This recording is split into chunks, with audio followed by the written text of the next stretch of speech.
Hey, before we get started, I want to let you know about a couple of events happening here in the Houston area. These were sent in by my friend Jeff and at Memorial Workshop. These are both lectures happening at the Museum of Fine Arts here in Houston. First up is on green and green furniture. Apparently, the museum has acquired two rediscovered pieces of green and green furniture, and they have invited Wendy Kaplan with the Los Angeles County Museum of Arts to do a lecture on those. And that is going to be held on Thursday, March 5th at 6:30 p.m. And next up at the museum on Thursday, March 12th, it's again at 6:30 p.m., Aspen Golan is going to be giving a lecture on tools for the future. Aspen's been on the podcast a couple of times, and she is just a super, super talented woodworker and chairmaker. I believe these lectures are free with admission, and admission is $10. So pretty cool. So if you're in the Houston area, you might want to go out there and check those out. And with that, on with the show. Welcome to the MWA podcast. I'm Kyle, and I'm joined by my co-hosts Brian and Jeff. Today, we're excited to welcome David Lancaster as our guest. David is an outstanding woodturner and chairmaker working out of his shop in Maine. He has demonstrated at several American Association of Woodturners symposiums and has worked closely with Oneway demonstrating and developing their tools. He is now retired and pursues green woodworking using hand tools and human-powered machines. So welcome to the show, David. Hi, glad to be here. Yeah, before the show, he gave us a little walk around of his shop, and it is just incredible the amount of treadle-type machines he has, from scroll saws to band saws to lathes to even a manual-operated table saw. So just incredible stuff there. Three table saws. Yeah. You have at least one, a duplicate of everything. So that's fantastic. Well, we're definitely going to be talking about that later. But before we do that, let's hear a word from our sponsor. Sutherland Wells knows that exceptional craftsmanship deserves an exceptional finish. That's why they handcraft their full line of low and VOC exempt finishes and stains using the highest quality, cold-pressed, sustainably grown tung oil. Their unique polymerization process delivers the deep penetrating, grain-enhancing, non-yellowing protection of tung oil, while reducing the drying time, allowing the finish to build a beautiful, durable film. Sutherland Wells, the timeless look of traditional oil made for the modern woodworker, and use code MWA25, that's the numbers 25, for 10% off your first order. And we'd like to thank Sutherland Wells for their sponsorship of this episode. And with that, let's give our patrons a shout out. So, Brian, who do we have to thank this week? This week, a big thanks as always to our Patreon supporters. But this time around, we're looking at a big shout out to Nick Carruthers. Nick's been a fan of the show for quite some time. If you would like to support the MWA podcast, please go to patreon.com/MWA podcast and pick your level of support, and every dollar helps support the show. Fantastic. Thanks so much, Nick. And with that, let's move on to what's in the shop. So, Brian, what have you been working on? We were just talking before the show. I've been on the road quite a bit for videography type things, but before I left, I finally committed and I made the curved molding for the office. It mostly fits, I would say. Now, I don't have... Now, which curved molding is this? Now, you put that curved piece up, so this is the molding that's going with that? Yeah, the front and back of it. Front and back of it, okay. The show sides. So... Okay. There was 9,000 ways to do this. I finally said, I glued a bunch of poplar boards together, made a massive board of poplar, slapped that sucker up there, and then traced the arch, and then had to step it back for the little offset, and then that was the bottom of it, and then stepped it back 3 inches for the top of the molding, ganged the front and back together, cut them out at the same time. I realized that I need more room behind my bandsaw to swing, so I realized that mid-cut. So that was a little bit of a whoopsie moment. Then I got out my one of my favorite tools, the Caleb James Spoke Shave. It's, fared both the inside and outside curves. And the only thing I have to do now is I don't either have the guts to do this or the knowledge to do this. I got to put the bead on it. And the way my current router table is set up with this, because I have it locked down for the other molding, is it sits vertical. And I don't have a way to swoop this in there because it's an elliptical curve. So it's not the same the entire distance. Right.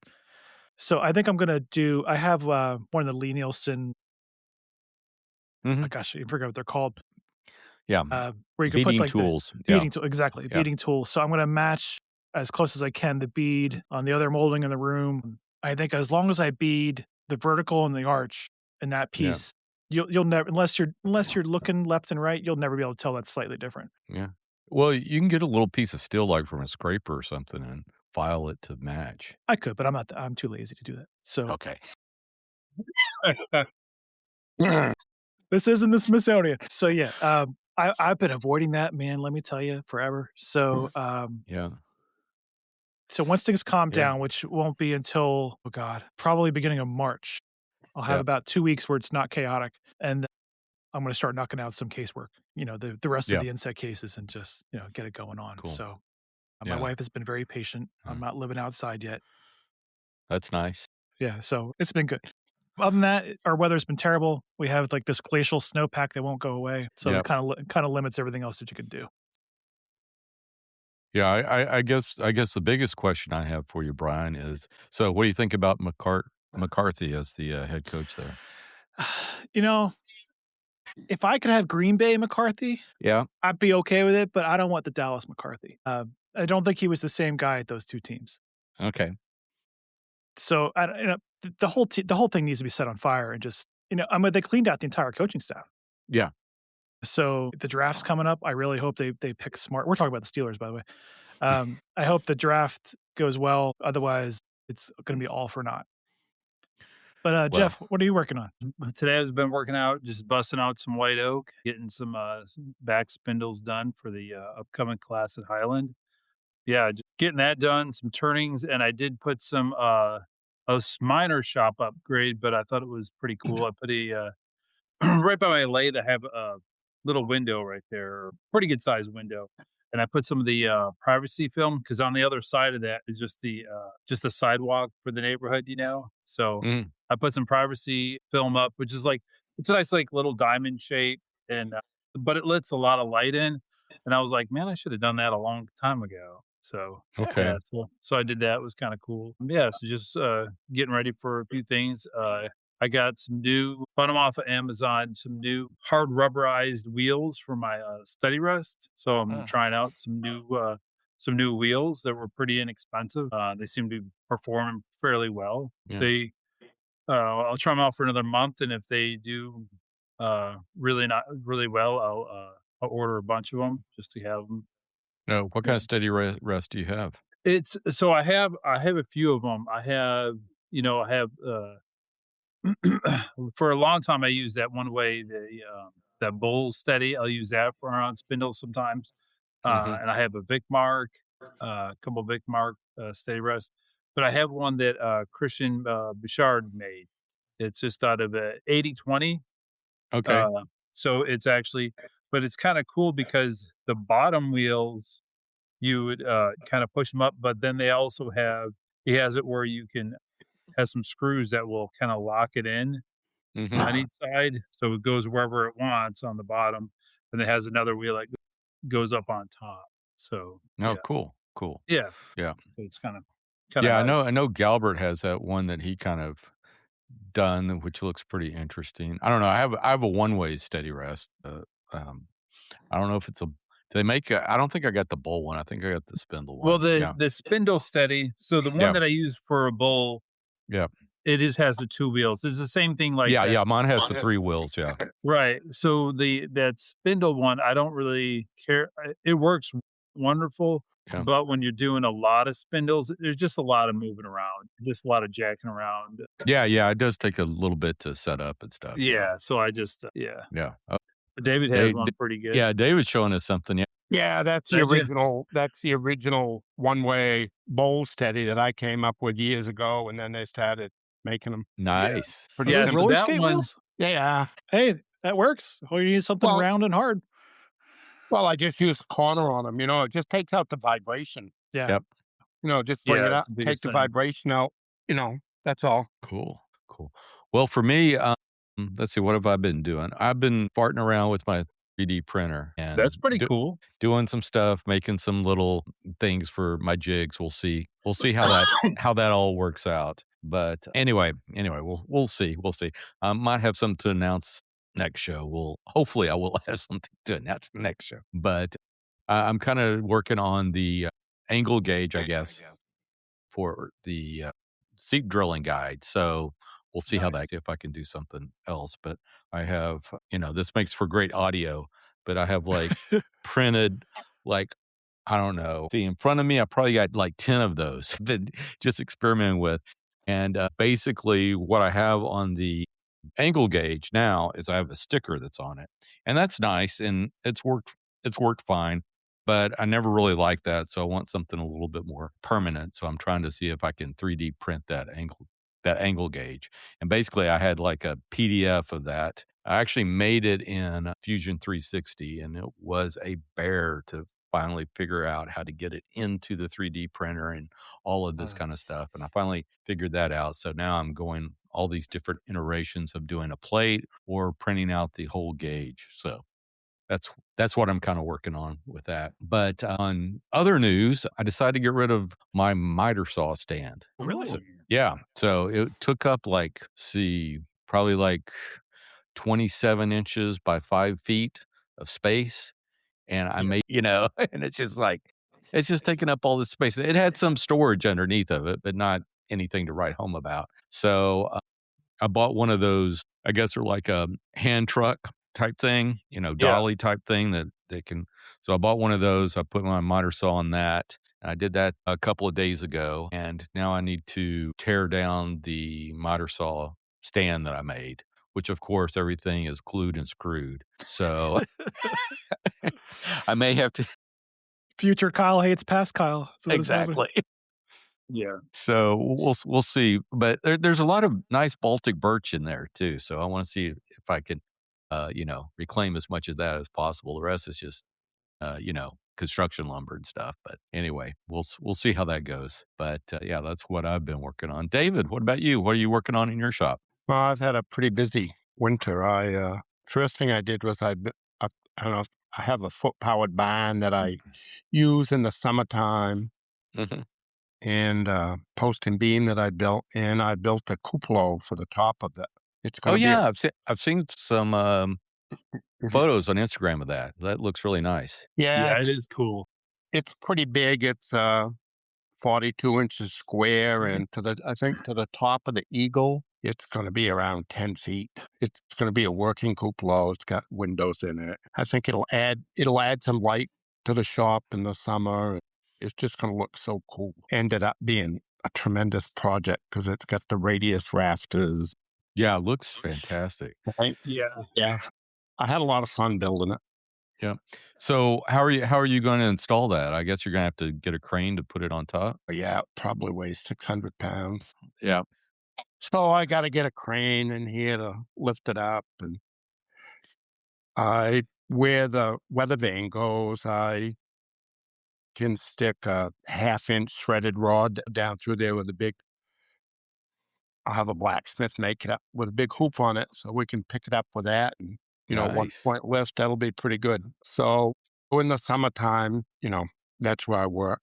And in the wintertime, I come down here in the shop where it's nice and warm. Yeah, that makes sense. So Yeah. you got 2 shops then, basically. I do. I've got the barn, which is totally hand tool foot powered. Mm-hmm. And then downstairs, it's radiant heat. It's kind of a hybrid shop. I use hand tools and power tools. Right.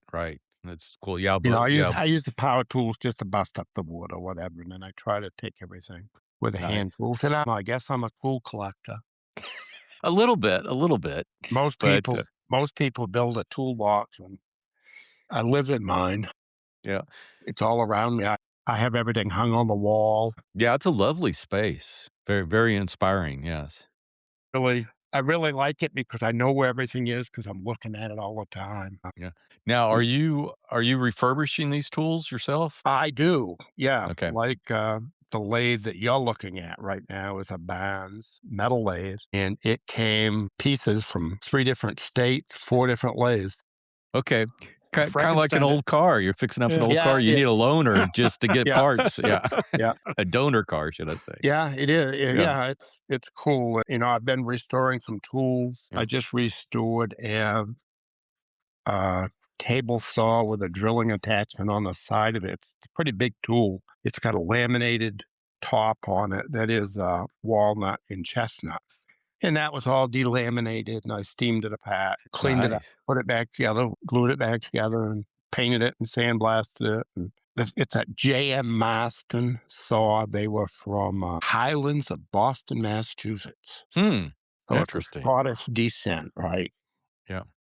But there's another story to this. That the land that I live on there's a big farm up the road. There's a cemetery, and everything is Civil War, pre-Civil War. And the name of the cemetery is the Marston Cemetery. And Oh, they were wow. from the Highlands in Boston. So I got to do some more research on this because I got that guy's saw. Yeah. Exactly. It's pretty cool. And Yeah. So how well does it work? I mean, it's all hand cranked and stuff. I assume it's got a huge flywheel on it and stuff like it that. does. It does. Yeah.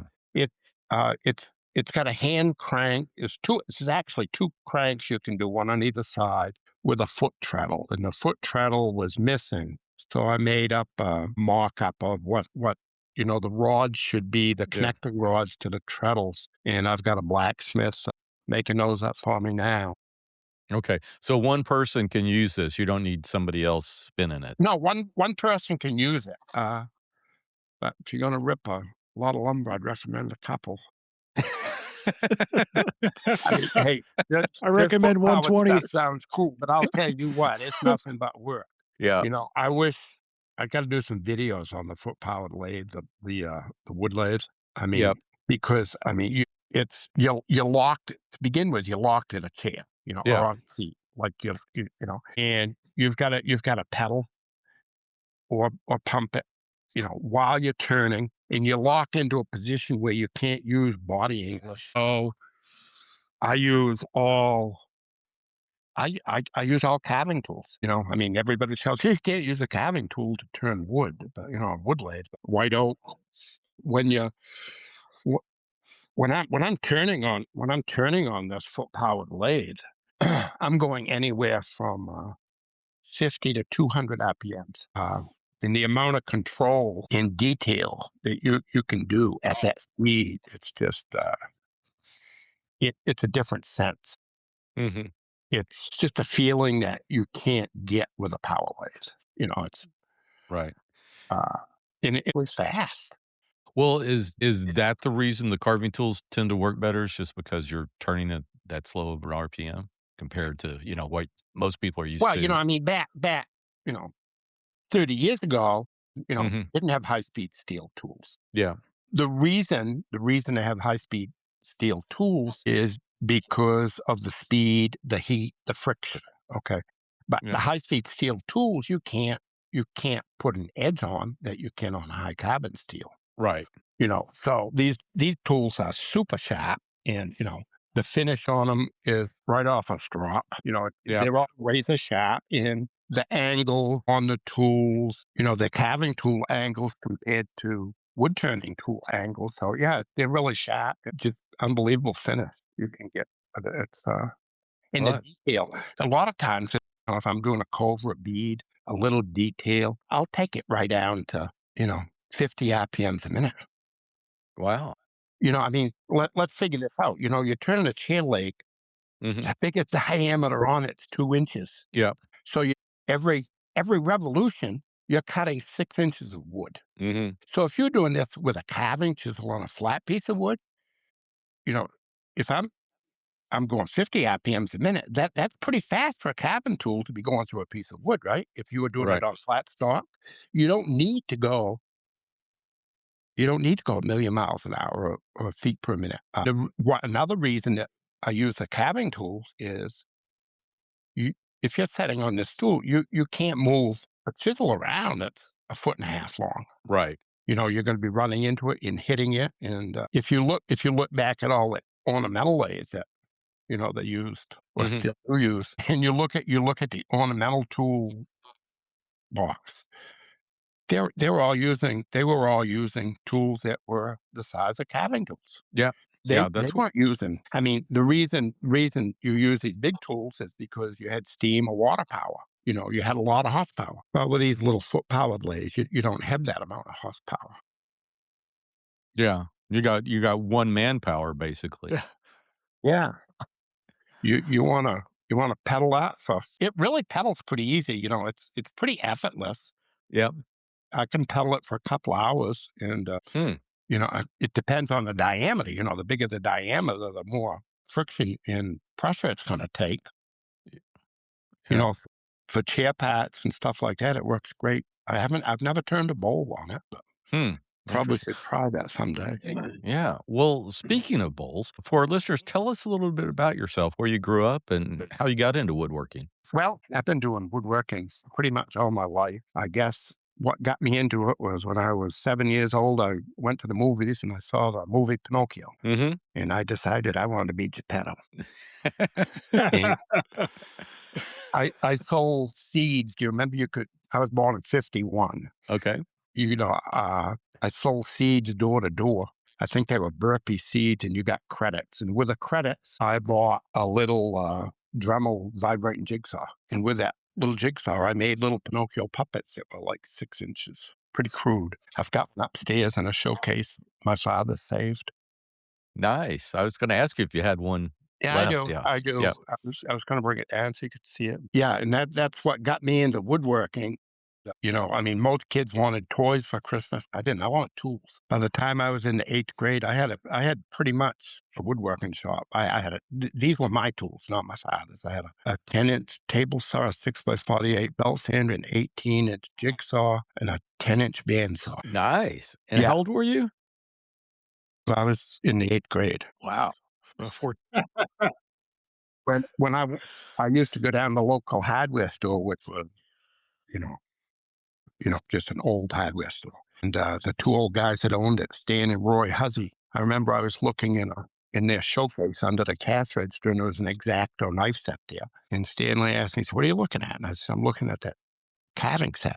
And he brought it out. When I see it was in a boxwood case. It was $7.50. He said, why do you like that? I said, I do woodworking. He said, do you want to buy it? I said, I've only got $1 or maybe 50 cents. It wasn't much. He said, well, do you have a charge account? And I said, no, I don't have a charge account. I said, what's a charge account? He said, well, that's when you give me $1 and you come in every week and give me a quarter, and you can take it home with you and use it. So he opened me up a charge account when I was probably 10 years old, and I took the box for that hard, use it. And he told me, he said, son, when you get old enough, you come down and I'll give you a job. So when I graduated from 8th grade, I went down and got a job at the hardware store. That was a big thing for me. I imagine. I learned a lot. Yeah. Now, was anyone in your family into woodworking? No. Nope. No, just Geppetto. Yeah, exactly. So you're basically self-taught from 10 years old and stuff, or even younger. Yeah. It's all I do. It's what I've done my whole life. Every job back when I was turning bowls, I had a guy come into the booth, and he was looking at like a $300 bowl. He said, that's a lot of money. I said, yeah, it is. He said, why can't I buy a lathe and make it myself? I said, you ain't never going to be good enough. He said, why? We're conceited on you. I said, no. I said, everything I have learned my entire life is put into what I'm doing now. Yeah. And I work 6 or 7 days a week doing this, and I've done it for 20 years. You can't catch up. I said, you'll be able to turn a bowl, but it won't be a bowl like this one, because I said, if you want to play music, anybody can go out and buy a guitar, but if you want to play beautiful music, you got to practice. Mm-hmm. You got to put the time in, right? It doesn't matter what you're doing in life. You want to get good at something. The only way you can do it is through repetition. Yeah. Yeah, true. That is true. No, well, so tell us about your career as a bowl turner. So I think that's where a lot of people first found out about you. Yeah, that was a different lifetime ago. I started turning bowls in 1991 full time, I guess. And what got me going full time on that was, have you ever heard of Simon Pierce in Vermont? No, I don't think so. Bone Glass, a really big place. At that time, Liam O'Neill, Richard Raffin, Kieran Forbes, he had their bowls. I started turning bowls for him. And that's when I started. I went over to see Liam because Liam had a kiln. And I stayed a week with him, and I took him over a vacuum pump because he hadn't seen the vacuum pumps before, the whole stuff. And I was the first one to use vacuum on. the bowls and stuff. That was kind of my thing. So if I hadn't had that wholesale job with him, I never would have been able to be a full-time wood turner because I was doing a lot of bowls. I was doing a couple thousand bowls a year. I was doing $100,000 with him a year plus what I did at the shows. So Wow. I was really, pounding out a lot of work. I'd go to Pennsylvania from Maine, which was 750 miles, with my truck and a gooseneck trailer, and I'd bring home logs 3 times a year and buck them up and turn them. Nice. Yeah, I know there's a picture. I think it's on your Instagram where you're. I guess it's a few years ago, but you're like laying in just a pile of shavings surrounded by a couple of lays. Yeah. I that was a day's shavings. Yeah. That pile. Yeah. It was. The phone rang and said, I might as well lay down. I'm tired. There was a guy in the shop with me and he took the picture and that made the rounds, that picture that was in. Yeah, I remember seeing that too. Yeah, that is so cool. So what are some of your favorite pieces you made during this time as your bowl turner? well, I guess probably the nested sets of black ash burl were my favorites. They were, most of my bowls were cherry and walnut. The burls, maybe 2%. Mm-hmm. Bowls, they were the most expensive of the bowls. They were so expensive I couldn't keep any. I wish I'd kept a set. David, from my understanding, you had quite a bit of input, and from the Oneway bowl coring machine that I have, you had quite a bit of input in that. Yeah, when I think it was the AAW symposium I was demonstrating at in Greensboro, turning 10, and Oneway was introducing their lathe there. So I called them up and I was talking to them and I said, what are we doing for a lathe? And they told me what they had, and I said, what they got for a motor? And they said, it's 1.5 horses. I said, that's not big enough. They said, oh yeah, it's funny. We got pretty aggressive turners up here in Canada. They said, it's good. I said, okay. So we went down and set it up, and I was pretty impressed with it the minute I see it, as was everybody else. And I started turning on it, and Kevin says, what do you think? I said, yeah, it's a smooth lathe. And it was moving a little bit because it wasn't leveled up and stuff. So I just put my shoulder against it to take out the shake. Kevin said he'd never seen anybody do that before. And he said, what do you think? He said, got plenty of power. But when he said that, I just flipped the chisel up, shut it down. And I said, maybe for Canadians, but not for us. It's So he had conversion to go back rate. and they had to redesign the whole cabinet so they could put a 3-horse motor in it. Yeah, the first, at that show, I was demonstrating vacuum chucking on the bowls. Back in that day, I used a milking machine pump with a 1.5-inch iron pipe, and it blew oil all over the place. Clay Foster introduced me as a guy that had a chuck that really sucked. And that was it, my vacuum chuck. And nobody'd ever seen that before. It was a big deal. And I used to make the drum chucks out of segmented wood, and I talked Oneway into producing them out of aluminum and the rotary adapter and all that stuff. That was mine. I had made the original I had a 13-inch self bend and a miller machine back then. I'd made it with that. I guess my biggest mistake was I should have got set up so I got some royalties. Yeah, no kidding. Yeah, But, because those vacuum chucks are standard on a bunch of, well, not standard, but they're a normal attachment for a bunch of different lathes now. They are, yeah. But nobody really uses them the way they should be used. Everybody's using them to take the bottoms off, and that was my primary chuck. I turned with vacuum, Mm-hmm. I would turn the inside, outside of the bowls completely with vacuum. I mean, stop and think about it. If you grab a bowl with one of those big vacuum chucks, you take out all the vibration, because it makes it a solid piece again, because it's under. Yeah. Yeah, it's. That makes sense. Yeah, I've personally never used a vacuum chuck, but yeah, I've seen them. Yeah. I've got one piped up to this lathe here, and I've got the vacuum pump outdoors, and just, I use a 1-horse vacuum pump. But yeah, they work really good. And then I come up with back then, I mean, what I did when I was turning was I was always trying to get better and trying to think of easier, better ways to do things. Mm-hmm. And that's the reason I come up with a vacuum truck, because I see somebody doing vacuums in there, and I said, hell, I can use that to hold my bowls on. And then I was trying to come around, like a 16-inch cherry bowl is what I really wanted to make the most of. But, you got to I wanted to come around from the bottom to the rim in one smooth, continuous motion. And I wanted to do it after they were dried. I wanted to do that in one cut. Mm-hmm. Okay, yeah. And to do that, you've got to come around that whole bowl. So I started making my curved tool rests, the outside and the inside curved tool rests. Nobody had curved tool rests back then. They did, and now everybody's got them. It's like when I go somewhere to teach or something, and they'll say, "You use vacuum truck too?" I say, "Yeah, I use one too."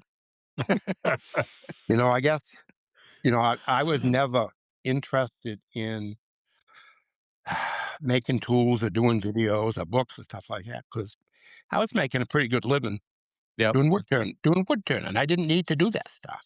Yep. Oh, and then like the bowl steady, that was I come up with a lot of stuff for them guys to make.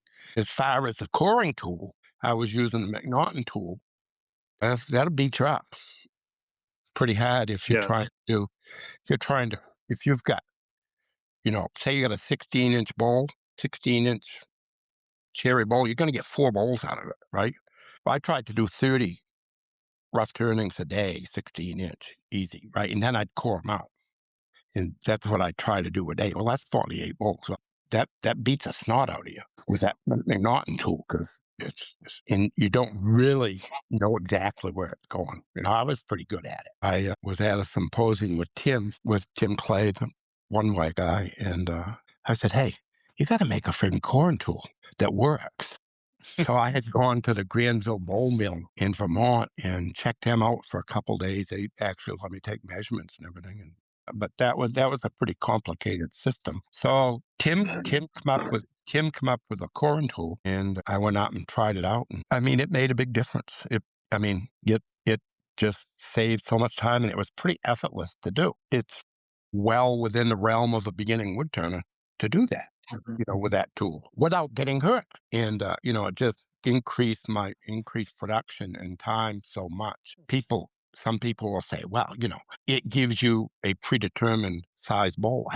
Perfect. That's just what I wanted. I told him what sizes to make. Yeah. They said, well, with a McNaughton tool, you've got some freedom there. Well, you really don't. If you take a bowl blank, a 16-inch bowl blank, put it on the lathe, and you turn it, then you're gonna core it out. Well, they'll say you can get a cone-shaped bowl out of that with a McNaughton tool. Well, you can, but you're leaving the rest of the wood in the middle of the bowl. With the one way, it will give you the biggest piece of wood that you can work with. If you want a different shape, leave it a little thicker and turn it on. That's all. Nice. Yeah. Well, so how long were you turning bowls and working with Oneway?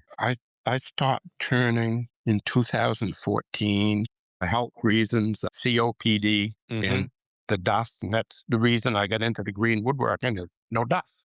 Right.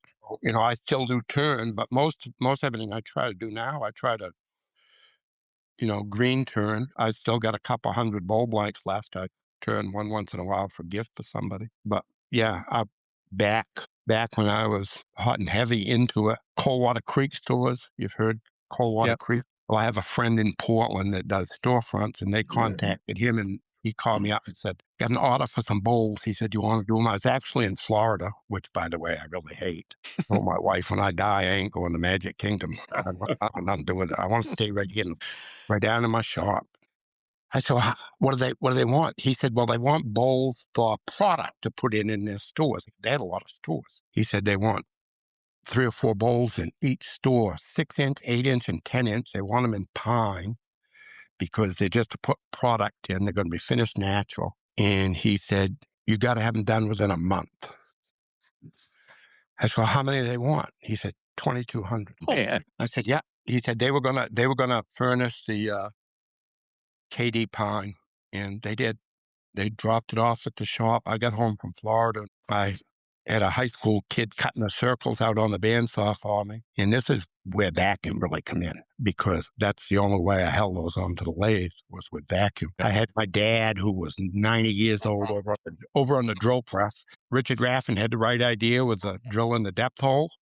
Should have done them on a drill press. They're all the same, really quick. So I'd go over there and I would turn the outside of the bowl on the 8-inch drum chuck, and I did 68 a day and put them in a rack, and then I'd sand them, and I'd turn them around and do the inside. And when I got to the bottom of the hole, I knew I was at the right depth, right?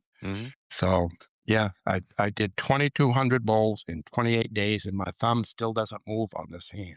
Man. But they paid me $42,000. Yeah. So that was a pretty good payday. Yeah, for a month. I called the pool company up, and I told them, I said, bring me out a hot tub that's deep enough to cover my belly. And they did. I've been heavy all my life. One of the reasons I quit turning, but in the last year, I'm down 90 pounds right now. Wow! Congratulations. I feel really good. I don't think I could have felt this good, but since I was in college. Nice. So I'm you're a green wood again. Yeah, you're a green woodworker now. So yeah, that's nice. So how long now, Sal? So right now I noticed you've done a lot of Windsors and stuff like that. So when did you first start making Windsors? I made my kids are 50 years old, and I bought a set of plans off Woodcraft for a high chair when one of them was a year old, or less than a year old. Okay. 50 years ago. So I made a couple back then and never got back on it. Same thing with turning. Back in those years, I did a lot of architectural spindle work. For a millwork company down on the coast. I've done on a 12-inch Delta lathe outboard that were 47 inches in diameter, over 300 pounds a piece, segmented. Don't on even a 12-inch lathe. Yeah. That had to be like a horse maybe. Oh, wait a minute. I've done a lot of dangerous stuff. So I had this Delta 12-inch variable speed lathe, with a handle. Yeah. And 6-inch faceplate. And I put the faceplate on the outboard side, and the slowest it went was 350 RPM. That's pretty fast. So I started it up, and it was patting my head, just the faceplate. And I'm going, geez, I'm in trouble. And I went to slow the lathe down. I speeded it up a little bit, and I went to slow it down. Well, when I did, the lathe slowed down, but the faceplate didn't. It unscrewed, and it come off, and it hit the floor, and it sat there for what seemed like forever spinning, and it took off. It went all the way across the cellar, up the bulkhead stairs, and about 30 feet out onto the lawn before it hit a tree. And I looked at my buddy, and I said, I think I'm in deep shit on this one. I rigged up a jack shaft and put it out in the middle of the floor, and I glued them up out of 3-inch pine, segmented. There was 48 pieces. And I made 4 of them for Hebron Academy over here in Maine. Actually, when I went to look at the job, old high school shop teacher, his son was the engineer over there. I was probably 24 years old, and I'd made up a set of calipers out of wood so I could measure them. And I went over, and he said, "What do you think?" He said, "Can you make them?" I said, "Oh, they're made out of wood, right?" He said, "Yeah." I said, "Yeah, I can make them." I had no idea. I had no idea if I could make them. He said, "Can you make them for $250 a piece?" And I said, "You add a few zeros on there, and I might think about it." And he said, I'm trying to price myself out of this job because I didn't really think I could. And he said, "Okay." So, Jesus.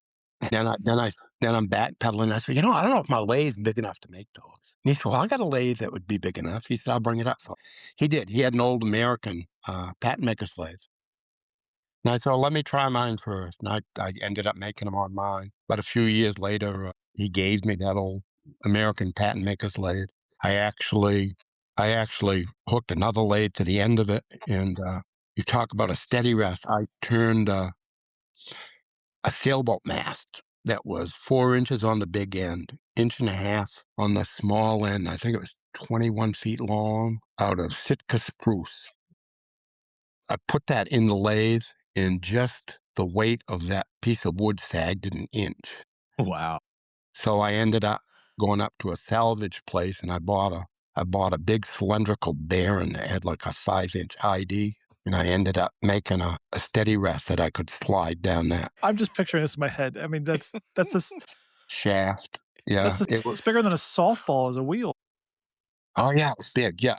What? The Barton? The OD on it was probably 8-9 inches. oh, it's bigger than that. It's probably 10, 12 inches. And I made a wooden housing for it to hold it. And then another story like that, how I got turning for Simon Pierce's. This lady calls me up. She got my name somewhere, and she said, I need some lamp bases. Can you make lamp bases? I said, sure. She said, they're 3 inches in diameter, 5 feet high. You need to turn the column in a 16-inch base with a cap on it out of walnut and cherry.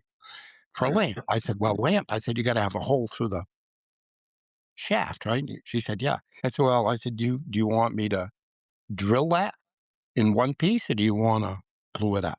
And I had no idea who these guys were. This is big. This is big business. Yeah. And she said, you can't drill a hole 5 feet long. And I said, what do you guys do? And she said, well, we blow glass. I said, well, you blow your glass and leave the wood turner to me, sweetheart. And I went up to the salvage place where I got that Barton, because I remembered seeing some gun drills up there. And I've still got one here. And I bought 7 gun drills that were, I think, 5/8 in diameter, 3 feet long. And I took 2 of them down to a machinist, and he cut the tip off one, and he welded 2 together for me. And I could drill that hole in that 5-foot walnut shaft in less than a minute. And they come out dead. What I did was I do a little machine work too, or I used to. Mm-hmm. And I made a hollow tailstock with a Barton. Yeah. So it was only like 2 inches long. Yeah, I could drill that in like 45 seconds, 5 feet long, and it would come out right dead nuts. I'd do that while it was square, and then I'd turn the shaft off those holes. Yep. Mm-hmm. So that was pretty cool. Yeah.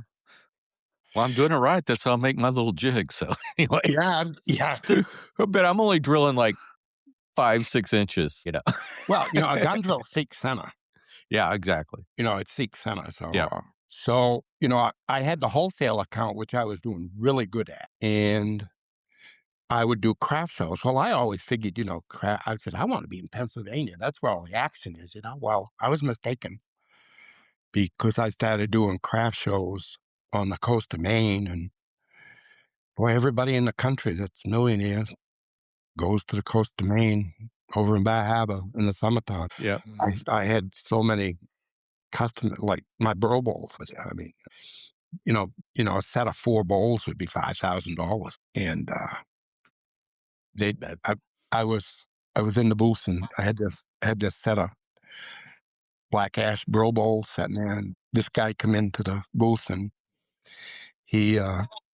we used to cost $5 to get in. He put his sticker up on his glasses, on the rim of his glasses. Older gentleman, well dressed, he, in paisley colors. He looked like somebody's gardener. And he was looking at that set of bowls. He said, "Boy, that's really beautiful, David." He said, I said, "Thanks." He said, I'd really like to have those. And I said, "Yeah." I said, "Most people would, He said, "No." He said, "I want to purchase them." I said, "Oh, really?" I said, "Okay." So he said, "Well, I better ask my wife." So he went over and he was talking to his wife. And this other lady asked me, she said, "Is that Ned Johnson?" I said, "I don't know." I said, "I think she called him Ned." And she said, "Well, is he going to buy those?" And I said, "I think so." She said, "If he doesn't want them, let me know. Here's my card." And that was Calvin Klein's wife. Oh, wow. Yeah, wow. And he come over and he bought the bowls and went. He said, "Well, I don't want to pay with a credit card." He said, "I'll have to give you a check. And I don't have a check. I'll bring it back tomorrow." I said, "Okay." So I give him the bowls and he took them. And he come back the next day and give me a check. Ned Johnson, Edward Johnson III, said Fidelity Investments. I said, "Well, I bet he's got a good job, spending $5,000 for a set of bowls." So when I come home, I looked him up on the internet, and yeah, he had a pretty good job. Edward Johnson III is the 32nd richest person in the United States with, I think it was $42 billion, right? Yeah. He didn't work at Fidelity. He owned it. Yeah. right? And he became probably my best customer. I was over to his house for breakfast one day. He bought a lot of my really nice stuff, and I had a lot of good customers. Dick Wolf, producer Lauren Otter, Martha Stewart, just everybody, and they all like my bowls.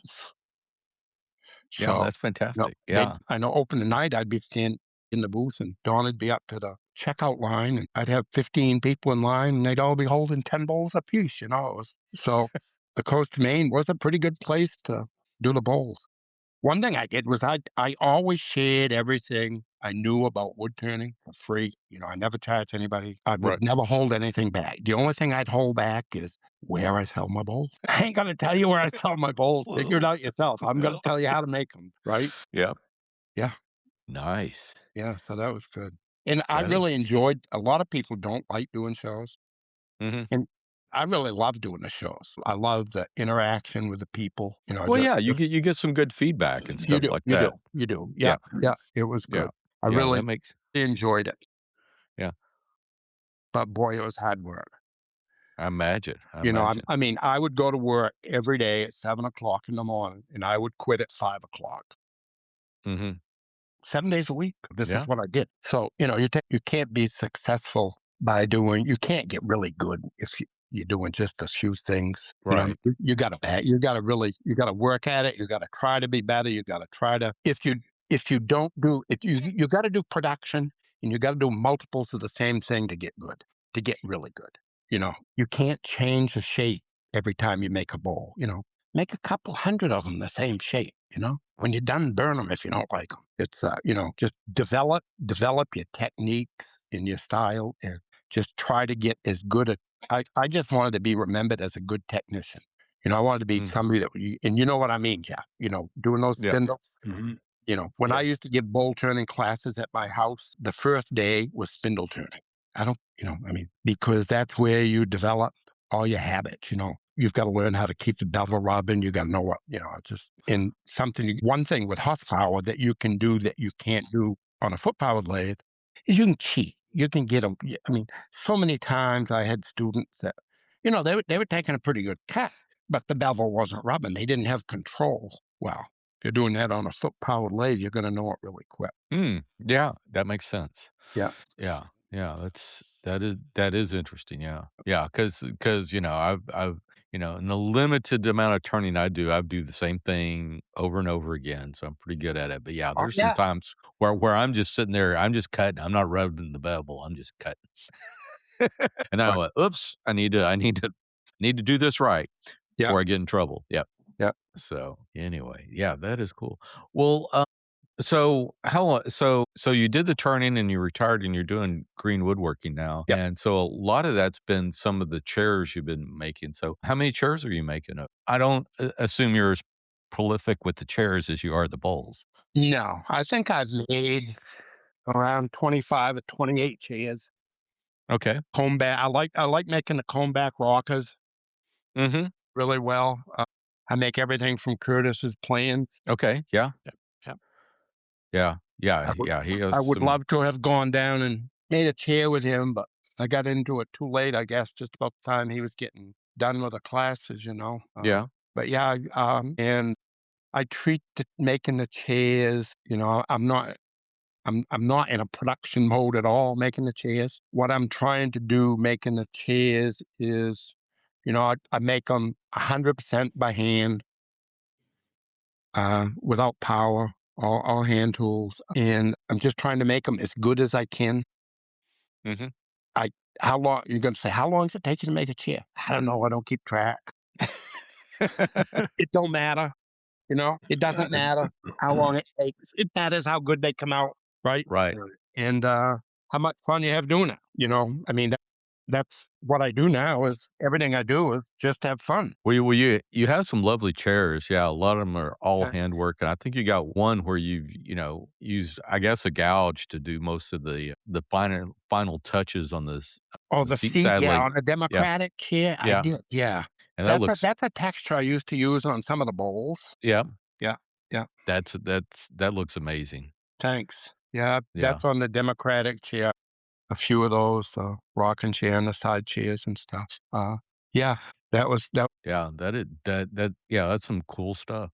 Yeah. Well, so and I guess your other hobby besides green woodworking is doing the your fondness for all the human powered machines that you have. It is. I love the foot powered tools and stuff. I've got a really good collection of. I got it somewhere. I've got. Yeah. Let's see. Yeah, I would Now- have to say your shop kind of borderlines on the brink of being a museum. Yeah, it does. I think I've got 9 foot powered lathes. Yeah, I don't know, maybe 20 something pieces altogether. Scroll saws and stuff. Yeah, it's I've got a Portland picket pointer. Have you ever heard of a Portland picket pointer? no. Is it for pointing pickets? Okay. It is for pointing pickets. And you see it work? I think that was on the New Yankee Workshop. On what? Norm did a thing on the fences on the. Oh, did he? Yeah, I think so. Yeah, I think there's yeah. there's an episode he has that on there. Yeah. And that was made 60 miles from me in Portland. It's pretty cool. Wow. 1900, right? Yeah. Wow. Well, what's your favorite machine that you have? Foot powered or human powered? Right here. The number 3 Barnes wood lathe. Number 3 Barnes wood lathe. Barnes Bonds. wood lathe. Bonds. Nice. That's the speed it turns right there. You can see, very slow, just Yeah. pretty nice. Yeah. And I didn't restore this one at all. This was I got my first Barnes lathe. It was for sale on Marketplace in Vermont. And I called a guy up and told him I was interested, and I think he was asking $400 for it, which was a really good deal. I said, yeah, but I said, I'm not paying you $400 for it. He said, Dave Lancaster. He said, you're the woodturner? I said, yeah, I have to be careful. And he said, I bought a Oneway from you. I said, yeah, probably did. He said, I'd like to see your shop. He said, how about I bring the lathe up and see your shop? So he did. He brought the lathe up, and I think I traded him a grinder with a Oneway jig on it. So I really wanted to have a Barnes number 3 lathe. I've got a lot of it, but this stuff is really hard to find. I've had stuff shipped from California. Mhm. I've gone as far as North Carolina for stuff. So I was on Unplugged Woodworkers on Facebook, and somebody on there asked, does anybody know where I can get some Barnes tools? And I said, yeah, right. That ain't going to happen. Well, about 3 replies later, somebody posted pictures of a Barnes number 3 and a scroll saw and a table saw and all kinds of stuff. And I said, what the hell? I said, those look like Ed Hobbs, who's a restorer in North Carolina. And I asked the guy, I said, are those stock pictures of Ed's tools? He said, no, they belong to my boss. He said he wants to sell them. I said, who the hell's your boss? He said, Lee Nielsen. He's right. He's. I don't know exactly where in Maine you're located, but he's got to be fairly close. I'm exactly 59.5 minutes Okay. from Lee Nielsen. Did I show you my Lee Nielsen collection, boys? No, I'm not missing anything they make. No, really. I got really. pretty much one of everything. Yeah, I mean, yeah. And I said, I want to buy that lathe. He said, well, we got somebody that's going to buy them all. I said, no. I said, I'm buying that lathe. So I was there the next morning when they opened, and he said, well, the guy was supposed to send us a check, and he hasn't yet. So he went in and called him, and he hadn't said it yet. And I ended up buying the lathe, $150, I think. It's worth. Add a couple zeros on there. It's worth $6,000. As far as I'm concerned, I told my wife on the way home, I said, Donna, we should have bought the scroll saw and the table saw too. She said, no. And I showed her what they were going for on eBay, which was not really realistic. It was a little high. So she thought it was a good deal. She actually bought them for me the next day. So that was so that's how I got started on the foot powered stuff. And have you ever looked at anything like modern, like the Gramercy foot treadle lathe? I have, yes, I have looked at it. Yeah, that's all I'm gonna say. Yeah, that makes perfect sense. Yeah, right, yeah. Right. We got to play around. Are you planning on going to Handworks coming up? Probably not. Okay. No, I don't travel much anymore. Okay. I mean, one of the questions that you ask is, what else do you do other than woodworking, right? You're right. I don't do anything other than woodworking. Why would I want to? This is what I do. Okay. Most people open their toolbox. I come downstairs and I sit in my chair. Yeah. I'm living in my toolbox, right? Right. It's what I do. It's what I love to do. My wife likes to go to Florida. She said, we should get a winter place in Florida. I said, sounds like a great idea. Just, send me your phone number. I ain't going to Florida. Nope. I don't really want to go south of the bridge, the Portsmouth Bridge in Maine, right? Southern Maine. No. Yeah, no. Yeah. And Jeff, I don't know how you do it. I mean, you're all over. Yeah. Wow. That's a lot of work. You have a full-time job, right? Yeah. Yeah. Wow. Well, you're what, 2 weeks on, 2 weeks off, something like that? Yeah. Yeah. But when you're there, you're on 24/7, right? As far as being 12 on call. hours, yeah. Yeah, But yeah, 12 if something that did happen, we go in. Yeah. Yeah. Well, cool. Yeah. Well, with that, David, where can folks find you on the internet? Well, I'm on Facebook. Okay. Yeah, I think you're David Lancaster on Facebook. Yeah, and I'm on Instagram. It's David Lancaster, small letters. I think it's David.Lancaster.393, isn't it? Right. Yep. Period or whatever. Yeah. Yep. 393 mean anything? No. Nope. Just a number they gave me. Okay. You have to come up with a story.